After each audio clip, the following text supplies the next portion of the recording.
God's chosen ones. You're the one sent to end what no one else could. Before your first breath, heaven placed a seal on your soul. Not 1, 7. You didn't choose this battle, you were born into it. And the strange things that kept happening to you, the isolation, the fire, the dreams that came true, they weren't curses, they were clues. Because when God marks a soul before birth, hell watches and fears the day you wake up. If you felt like you were being hunted since childhood, you're not paranoid. You're sealed. And if you're one of God's chosen, then this message was written in heaven with your name on it, the secret birthright. Eliana never fit in, not in her hometown, not in church, not even in her own skin. She was the girl who cried during altar calls when no one else did, the one who heard her name whispered in the wind but found no one around, the one whose presence made rooms go quiet, not because she was loud, but because something else walked in with her. Her mother used to call her sensitive. Her teachers said she had emotional dysregulation, but her grandmother, Edda, the only one who saw her, once whispered over a bowl of chamomile tea, "You're sealed, child. That's why the shadows follow you." Eleonore didn't understand then. She was only 12. But she remembered the way Edda's eyes glistened, like someone mourning a future not yet lived. And now, decades later, she couldn't shake it. Not the way crows circled her window during morning prayers. Not the way strangers confessed their sins to her in grocery store aisles. Not the way she wrote symbols in her sleep that matched ancient Hebrew, though she never studied a word. What do you call it when nothing in your life makes sense on paper, but your soul says this was all designed? She had survived things that should have taken her out. Car wrecks, heartbreaks, betrayals that shattered her trust. And yet, she was still standing. Until one night, in the middle of nowhere, Tennessee, she saw it. In a dream that felt more real than her waking life, a man dressed in white handed her a scroll. It was sealed 7 times, and burned onto the outside with a name she had never spoken aloud, but that had lived in her bones her whole life. Eliana, daughter of fire. She woke up, trembling. The seals were real. The attacks weren't random. And if the seals had been placed before she was born, then the war against her life wasn't personal, it was prophetic. What she didn't know was this. Each seal held a secret, and unlocking them would not just change her life, it would awaken something hell had tried to keep buried forever. Part 1. The Seal of Spiritual Fire. The night the fire chose her. She was 11 the first time it came. It wasn't a dream. It was a burning that started behind her ribs and rose like a voice trying to scream without sound. Her skin shivered with fever, but her soul was wide awake. Outside, thunder walked the fields like a giant, testing the earth. Inside, the house was silent, except for the prayer her grandmother whispered in the hallway, soft and steady, like she was bargaining with something unseen. Eliana couldn't move. Her body trembled under the weight of heat that wasn't natural. It wasn't flu, it wasn't sickness, it felt divine. Like something was trying to break through her bones. And then, just for a second, she rose off the bed. Maybe 2 inches, maybe 10. She didn't know. But she remembers hovering there, eyes wide open, heart beating like it was trying to light a match inside her chest. There was a scent in the room, cinnamon and smoke. The air pulsed with something holy and electric, something that knew her name before she ever learned to pray. She didn't cry out, she just surrendered. When she finally fell back onto the bed, drenched in sweat and shivering, the fever had broken. But so had something else. After that night, she wasn't the same. She didn't laugh as loudly. She couldn't stand crowds. Her hands shook when she passed by certain people, strangers who looked at her like she knew their secrets. And behind her left shoulder blade, something new appeared. A mark, faint, flame-shaped. It didn't hurt, but it glowed, faintly, when she worshipped, when she prayed near someone grieving, when she stood alone and the wind knew her name. She showed it once to Grandmother Edda, who gasped and knelt without saying a word. Later that night, Edda left a note on her pillow. "That's not a scar, baby. That's a seal. And that fire, it chose you." Years passed, but the fire never left. It would surge in her chest when injustice filled a room. It would pull her awake at 3:17 in the morning, heart pounding, mouth full of names she'd never spoken before. Some nights she wept without knowing why. Other nights she stood at her window, hands lifted, as the wind wrapped around her like a garment of light. People thought she was too intense, too sensitive, too much. But she knew better. Because the fire inside her wasn't a personality trait, it was a prophecy. And what she learned over time was this: some are taught to pray, others are set on fire, so their very presence becomes the prayer. She never asked for it, but she carried it anyway, because the flame in her bones didn't come to entertain darkness. It came to burn it down. Part 2. The seal of isolation. The room was always too loud until she left it. They never said it out loud, but she could feel it.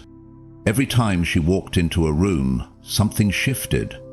Conversations slowed, smiles tightened. People remembered things they needed to do somewhere else.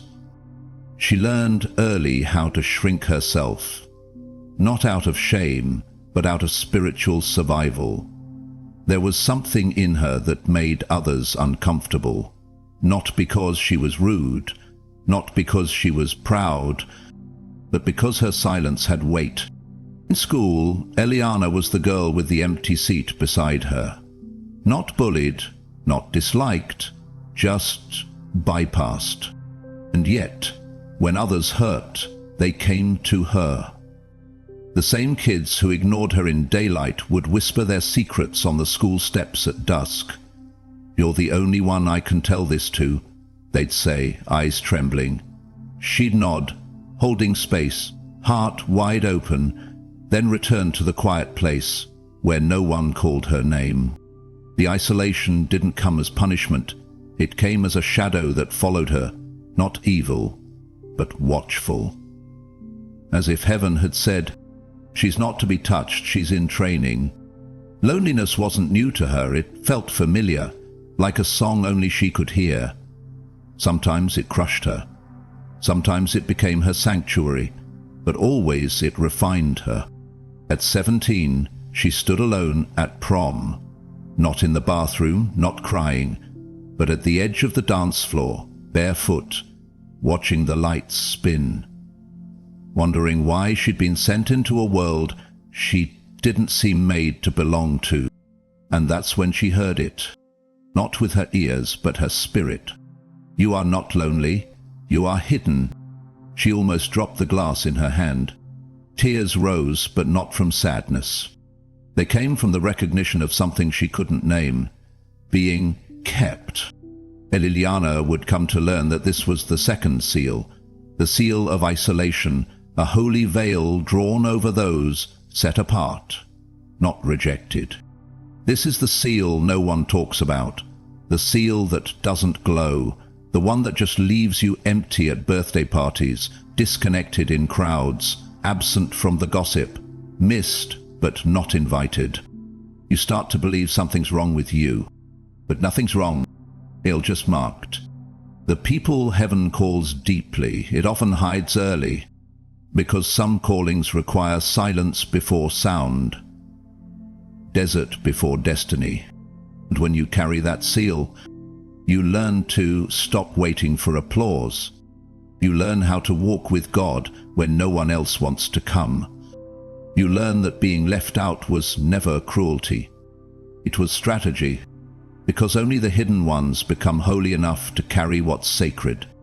And the truth, you weren't cast aside. You were covered. Part 3. The Seal of Prophetic Sight. She saw it before it happened, and it broke her anyway. The dream came 3 nights before her grandmother died. This moment. Liliana was standing at the foot of a river, the sky a strange shade of violet, and across the water stood Edda, smiling, peaceful, dressed in white, saying nothing, but radiating everything. When she woke, she knew. She tried to dismiss it, tried to shake it off like a chill, but deep down, something inside her whispered, "Start saying goodbye." 3 days later, the call came. Heart failure, they said, peaceful in her sleep. But Liliana already knew. She'd already wept. She'd already heard the goodbye. That wasn't the first time. She saw the car crash before it happened. The same red truck, the same corner. Told her friend not to take that road. Her friend laughed. Took it anyway. The ambulance came 11 minutes later. She felt the miscarriage before the woman even knew she was pregnant. She saw the marriage falling apart 6 months before the wedding even started. At first, she called it coincidence. Then she called it curse.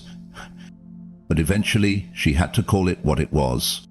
A seal. The seal of prophetic sight. And it didn't feel like a gift.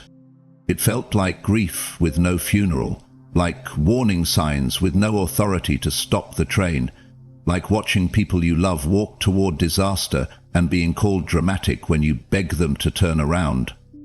This seal doesn't just live in your eyes. It pulses behind them. It blinks at the wrong times. It wakes you at night with faces you haven't met, tears you didn't cry, places you've never been but can describe in perfect detail. It haunts. It hallows. It humbles. Because when heaven entrusts you with glimpses, it doesn't always give you the power to prevent. Sometimes it just lets you carry the knowing the storm before the clouds arrive, knowing who's lying before they speak, knowing who will leave before they even love you.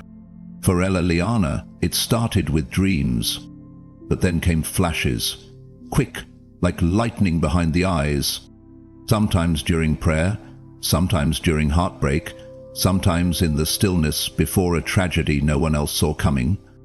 And it broke her heart more than once, because people don't believe prophets until it's too late. But this seal wasn't about proof. It was about preparation. It was God saying, "I love them so much, I'm letting you see ahead so you can intercede." She learned not to tell everyone. She learned the burden wasn't in being right, but in being obedient when it didn't make sense. Because true prophetic sight doesn't parade. It weeps. It kneels. It warns in whispers. And when no one listens, it still stands. Liliana doesn't talk about it much anymore. But her right eye still twitches during deep worship, and sometimes she looks at a person and knows. Not everything, but just enough to pray harder. That's the mark. The one you didn't ask for. The one that costs peace, sleep, comfort, but gives you clarity no room can cloud. Because some don't just walk by faith. They see in it. Part 4. The seal of unexplainable survival. She shouldn't be here, but she is. The impact should have killed her. That's what the firefighter said, his helmet still dripping rain as he stared at the crushed metal where the driver's seat used to be. She heard him whisper to a paramedic, thinking she couldn't hear. No seatbelt, direct hit. There's no way she made it out of that. But she did. Liliana stood barefoot in the wet grass, trembling, glass in her hair, not a scratch on her. Not even a bruise. Just the smell of burning rubber and the sound of her own heartbeat. Calm. Steady. as if something ancient had taken the blow for her. She didn't cry, she didn't scream, she just kept looking at the car. It was folded like paper. The driver's side, crushed like a fist, had come down from heaven and spared everything but the steel. And there, on the passenger seat, untouched, was her grandmother's Bible, opened to Psalm 91. "Will command his angels concerning you." This wasn't the first time she'd walked away when she shouldn't have. The overdose in college, the one that should have stopped her breath but didn't. The stalker at age 24 who followed her home but froze and ran the moment she turned around and said, "Jesus." The fall down the stairs. The misdiagnosis that somehow reversed itself. The night she drove through black ice and never spun. She stopped calling them coincidences. She stopped calling it luck. Because when death keeps knocking and finds the door guarded, you begin to ask deeper questions. Am I still here? What was sent to kill me that failed? What in my blood is more threatening to hell than I even understand? That's when she learned the name of the fourth seal. The seal of unexplainable survival. It's not given to the strongest. It's not earned by the holiest. It's given to those whose assignments are still active. This seal doesn't glow like fire or whisper like prophecy. It shields, it intercepts, it throws the enemy's plans into confusion. And Liliana had it. She carried the weight of it quietly, the knowledge that something, someone, somewhere in heaven had said over her life. Not yet, she's still needed. This kind of survival comes with cost, because every time she tried to walk away from her calling, something pulled her back. Every time she said, "I give up," something whispered, "You don't get to. Not yet." She learned to stop asking, "Why me?" and started asking, "What in me is still unfinished? Who still needs what I carry? What part of this world is still waiting for what God hid in me?" The answer didn't always come, but the protection did, over and over. Even when she doubted, even when she failed, even when she didn't want to live. Because some lives are wrapped in covenant. No darkness, no accident, no betrayal, no depression can override the seal of "You shall live and not die." Liliana walks slower now, not because she's afraid, but because she finally understands. When God seals a soul for survival, it's because that soul carries something the grave was never allowed to keep. Part 5. The seal of atmosphere disruption. The room always knew she was coming. She never had to speak. Her presence arrived first, like wind before a storm, like incense before the altar.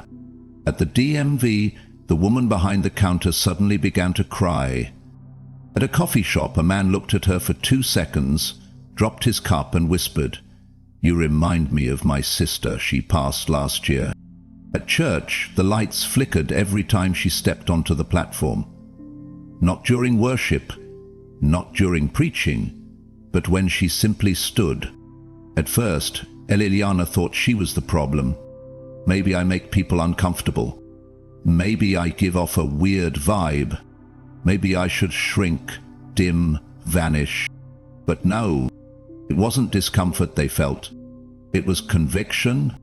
It was the weight of what was on her life, stepping into a space where people had gotten used to faking it. She remembered once walking into a small prayer circle. They were smiling, chatting, quoting scripture. But when she walked in, silence fell. Not awkward, holy. One woman began to tremble. Another walked out. No words exchanged. Just atmosphere shifted, because heaven had marked her not to echo the room, but to change it. And that's when she realized she carried the seal of atmosphere disruption. This seal isn't loud. It's not about charisma or charm or commanding attention. It's presence. It's what happens when your spirit enters before your voice does. When your alignment with God forces darkness to get uncomfortable. When hidden sin can't hide anymore. When lies start fidgeting. When gossip gets quiet. When demons start scanning for the exits. Because your holiness stirs the air. You don't try to lead. You just stand. And heaven speaks. But this seal comes with misunderstanding. People think you're intense, moody, too much. You're left out of circles because your very presence removes their masks. You're excluded from invitations because you make shallow spaces feel unsafe, not because of judgment, but because you carry depth. And depth demands accountability. Liliana stopped apologizing for her silence. She stopped over-explaining why people acted weird around her. She started recognizing that the awkwardness wasn't her fault. It was her fire disrupting counterfeit peace. There were days she wished she could just blend in, just laugh, nod, pretend. But the seal wouldn't let her, because the chosen aren't called to blend. They're called to pierce, to enter rooms where demons have grown too comfortable, to sit at tables and make invisible things start shaking, to walk into spaces where heaven whispers. Now that she's here, everything must change. Liliana didn't always know what to say, but she learned something deeper. You don't need a microphone when your presence carries weight. You don't need a sermon when the atmosphere reacts to your spirit. And you don't need applause when demons flee before you even open your mouth. Because some people talk about revival, but others carry it in their shadow. Part 6. The seal of sacred suffering. The pain wasn't just pain, it was proof. There are two kinds of pain. The kind that fades when the wound heals, and the kind that awakens you to who you really are. Liliana carried the second, not in one moment, but in a slow unraveling across years. Like heaven had signed her up for a war she couldn't remember enlisting in. She didn't ask to be left at the altar, didn't ask to lose a child in silence, with no one to mourn with.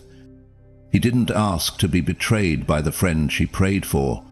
She didn't ask for the season where her phone didn't ring, where her name was spoken in rooms she wasn't welcome, where her kindness was used as currency and her silence mistaken for weakness.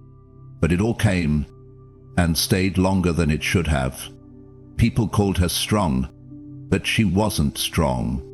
She was sealed. She didn't realize it until the wilderness grew familiar, until she recognized that every heartbreak carved her deeper, not into despair, but into depth. Because when God puts the seal of sacred suffering on a soul, He doesn't explain it. He just walks with you through it, quietly, consistently, like a fourth figure in the fire. This kind of suffering isn't punishment. It's prophecy. Not a sign you're disqualified, but that you've been entrusted. Because some messages can't be preached unless they're bled for. Some mantles can't be worn until your heart has been shattered enough to hold the weight without pride. And Liliana stopped asking, "Why me?" and started whispering, "What are you making in me?" There were nights she wept until the floor was soaked, but always, always, the presence came. Not loud, not even comforting, just present. And that was enough. Because chosen ones don't just endure suffering, they carry something sacred through it, a kind of authority that cannot be bought, only birthed. She once told a friend, "I don't cry anymore because I'm broken. I cry because I survived what should have broken me." They laughed, not understanding, but the angels did. Because heaven knows what it means when a warrior weeps quietly behind locked doors, not asking for deliverance, but revelation. That's sacred. That's holy. That's sealed. This seal changes how you love. It changes how you see others. It makes you soft towards suffering and hard against injustice. It makes you walk with a limp that doesn't need explanation because your wounds aren't shameful. They're evidence. You didn't break. You became. You became the place others could collapse and find healing. You became the intercessor who doesn't pray pretty, but prays with tears that move heaven. You became the altar. Liliana now carries her pain like oil. She doesn't flaunt it. She paused over those too weary to pray, too numb to believe, too broken to hope. Because sacred suffering isn't meant to be hoarded. It's meant to anoint others. And the seal, it's still there. Not on her skin, but in her gaze. The kind of eyes that say, I've been through it, but I still burn, and I still believe. Part 7, the seal of commanding light. The light arrived before she did. It wasn't a feeling. It wasn't emotion. It was power, and it showed up the moment she entered the sanctuary. The church was full that night, a deliverance service humming with voices, hands raised, music swelling. But when Eliana stepped through the double doors, something shifted. No one saw her at first, but the lights flickered. The baby in the back started crying, and a man sitting silent in the last row suddenly screamed, not out of fear, but because something ancient had just walked into the room wrapped in skin and silence. He didn't know her name, but the spirit inside him did. She didn't say a word, and didn't raise a hand, didn't cast anything out. She just stood, and the atmosphere bent around her like wind against fire. It wasn't her presence that caused the disruption. It was what was behind her, what walked in with her, what had been forged in fire, buried under betrayal, refined in suffering, and now fully awake. The seal of commanding light had been activated. This seal is not for the faint. It doesn't visit you when you're comfortable. It shows up after you've survived everything hell designed to destroy you. It's the final flame, the crown of those who kept praying when no one listened, who stayed pure when no one praised, who carried oil when everyone else spilled theirs. It's the seal that darkness recognizes before man does. The seal that doesn't need credentials, only obedience. It's what gives your whisper authority, what makes rooms weep without explanation, what causes demons to panic before you open your mouth. Liliana used to wonder why people stared at her like they'd seen something impossible, why children smiled, why liars fumbled their words, why she was often called too much or too intense. But now she knew. It was never her light. It was the light within her, the uncontainable, undeniable residue of the Holy One. It was the evidence of a soul heaven had refined in secret, and now was ready to reveal. Commanding light doesn't ask for permission. It announces presence. Events. It doesn't wait to be noticed. It shifts what cannot remain. That's why the enemy feared her. Not because of what she might say, but because of who she'd become. A walking altar, a mobile temple, a sealed weapon of glory. Liliana didn't plan for this moment, but heaven had. Every fire forged it. Every tear watered it. Every silent year built the frame to carry what could not be carried by the unbroken. She stood there, not shaking, not shouting, just radiating, and in that moment she understood. This is why I survived. This is why they left. This is why the enemy couldn't finish me. Feel. Because this seal wasn't just for me. It was for the ones watching, for the ones wondering if their pain would ever make sense, for the ones trembling in silence, still waiting to rise. And with one breath she whispered, "Let there be light." And there was, the light you carry isn't just for you. Some will never know your name, but they will remember how the atmosphere shifted when you walked in. They'll remember how their fear left, how their shame broke, how their secret pain began to rise, not because you exposed them, but because your presence carried something holy.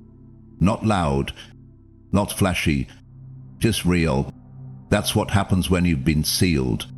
Not with titles, not with praise, but with fire, wilderness, tears, and God's own hand. Ileana never asked to be marked, but heaven did not need her permission. He needed her surrender, and over time, through scars and silence, she gave it. Maybe you see yourself in her. Maybe you've always been the one who felt too different, too deep, too discerning. Maybe you've suffered without cause, carried weight without language, survived what should have crushed you. And maybe, just maybe, that wasn't punishment. It was preparation. What if the rejection was a seal? The heartbreak was a calling? The silence was God saying, I'm making you into something hell can't copy? You were never overlooked. You were hidden, sanctified, sealed. And now the light is calling you forward, not to impress, but to awaken, not to perform, but to release the fire you've carried through every dark valley. Because chosen ones aren't defined by how loudly they speak. They're known by the atmosphere that follows them. And if you've ever walked into a room and felt something shift, even when you stayed silent, you already know you are sealed. You are marked. You are God's. Maybe God didn't choose you to be seen, but to be sustained in secret until the hour of release. Are you sure you're not one of the chosen, just because your light hasn't been recognized yet? If this story reached a part of you that words usually can't touch, comment, I carry the light, I am sealed. Share this with someone who's being silently battling, unknowingly chosen. Subscribe so you don't miss what's coming next, because the next story will go deeper into your divine assignment. And if you feel led to support this mission, do it as a small act of faith, a gift of love, because sealed ones carry each other home.